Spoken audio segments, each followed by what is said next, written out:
your boy DJ Akademiks, and check this out, man, because we got some smart youngsters in Chiraq. Now, pretty much, unfortunately, they were doing crime. However, they took more than the normal, conventional, savage method to do these crimes. Now, usually in Chiraq, pretty much, the steps to become a savage, you gotta get a motherfucking pistol. You gotta then kick a couple doors open. You gotta smoke everybody in there, right? No witnesses. You gotta smoke on them packs. You gotta go on social media, incriminate yourself, post up the guns, maybe the body, maybe a little blood stain on your t-shirt. Get your clout up a little bit, right? Self-snitch on yourself that you could end up in jail in the same week and also on a RIP t-shirt. Now, these young guys in Chicago, though, they look at it a little bit differently. They devised a scheme where they did this thing where the police are calling a crash and grab. And it netted them over $2 million in merchandise. Now, let me explain what they were doing, which, listen, as I said, everybody watches the movies and you see people with extensive, well-thought-out plans of how they're going to rob either a bank, whatever the case is. That's why I've always gotten mad at dumbass criminals. Some people are they're literally too fucking dumb to commit crime. Now, I'm not saying these guys were the smartest, but they were smarter. And also the fact that they did it in a way that pretty much no one got hurt. So this is what they did. So they basically had one guy kind of chilling out. They were breaking into stores. One guy was chilling out. He was listening to a police scanner, which a police scanner is kind of available on every goddamn phone. If you have an iPhone, it's an app. Now, the guy's listening out on the police scanner to see if whenever the police radio in a burglary in progress or whatever the case is, basically his other three cohorts, or you could say savages, they basically were breaking into places. Now, they would go into these places and they would be out probably in like 90 seconds or so. Now, they would kind of grab as much shit as they could. And now the thing is, they did this at multiple places strategically. And the police recalled them that, listen, they were pretty organized and pretty strategic and disciplined. Now, apparently the police took a while to figure out who they were because they wore fucking gloves, they wore masks, which is, this is the most actually, these guys can't be savages. No, a savage is a motherfucking dumbass. These guys are not savages. A savage, you know what a savage would do? A savage is doing the robbery, smiles for the camera, throws up his gang signs. Matter of fact, even goes up with a motherfucking sign and says, add me on Instagram. That's what a savage does, okay? These guys look like they're trying to do some type of at least organized, planned out crime. Doesn't make it that much better, even though I will say I don't find it as heinous as other crimes in Chiraq because there was no dead bodies. The fact that there's no dead bodies, listen, they get caught, send them to jail. However, the fact that no one's getting killed, they're not killing people, they're not doing this to smoke on packs and to get up on the ops.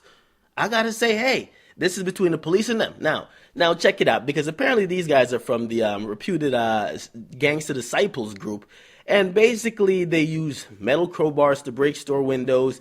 They then even moved up to driving stolen cars strategically, which it sounds kind of foreign because they would drive it in such a way where they would target places with the lowest police presence after they scoped out the place for a couple of weeks, which is kind of, if you think about it, as I said, the crime is just as bad. In no way, shape, or form do I want anybody to think I'm glorifying the crime.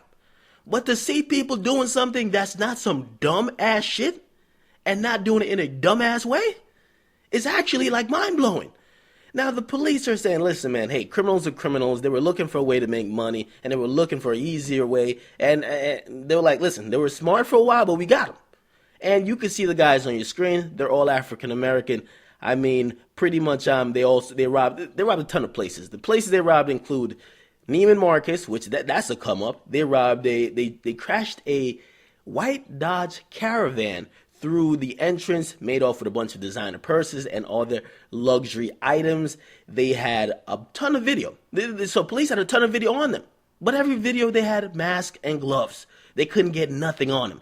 Now, they also hit the YSL store, and this is how you could tell. It gives away that this is niggas doing it, because niggas is only hitting the shit with designer, Gucci, Fendi, YSL, everything that Meek Mill raps about, niggas is hitting those stores. So it kind of gave it away. They should have probably hit the motherfucking Croc store or something, maybe Abercrombie and Fitch, maybe Hollister. Keith, you gotta switch it up. But of course they were hitting these things. Apparently now they robbed a Moncler, which I'm not even sure what the fuck that is. This is some high nigga shit. This is some Negro fashion shit I'm not into. Moncler. I don't know what the fuck that is. Anyway, they got $101,000 in merchandise. God damn. These niggas were really out here balling. I'm really looking through this shit. These niggas were out here balling. They hit pawn shops. These guys hit motherfucking Cisco stores. God damn. Now, apparently, they even, JB's clothing, they of course got a Foot Locker. Niggas gotta get them Jordans, right? Niggas had to get them Jordans. Pretty much, though, they're all arrested now. And the four guys you see here, they're being held on $250,000 bail. Pretty much, police is trying to go around trying to see if they could recover items or cash-valued items and try to at least compensate the people that got this shit stolen. And I will say, man, as I said, this is not something cool. No way, in no shape or form do I glorify it. Actually, I'm more shocked at the in-depth or the intricacy of them doing the crime than even the fascination or the glorifying the actual act. So, listen, they're in jail. It's where they belong to be because they shouldn't be doing it. But it's actually, in a way, you look at it, you're like, okay, you niggas is wising up. You niggas is wising up. I can't even say that much. You niggas is wising it up. So, it's your Woody Academics, man. What do you guys think about this? There's a link in the description. You can read all the shit they were doing. These guys are actually really doing it. So, you guys can read the whole story. And make sure you guys definitely subscribe. It's your Woody Academics. Hey, these can't be savages. We're not even going to call these men savages. Now, they might be thieves. They're definitely thieves. They're not savages. Savages are some dumb niggas. They post up the guns. They show you the bullets. They give you a fucking fingerprint scan just cause. These niggas solve the crime for you. Those motherfucking savages are fucking idiots. Now, these guys, listen, criminals. Definitely criminals. But that's as far as I could go. It's your boy, DJ Academics. I'm out.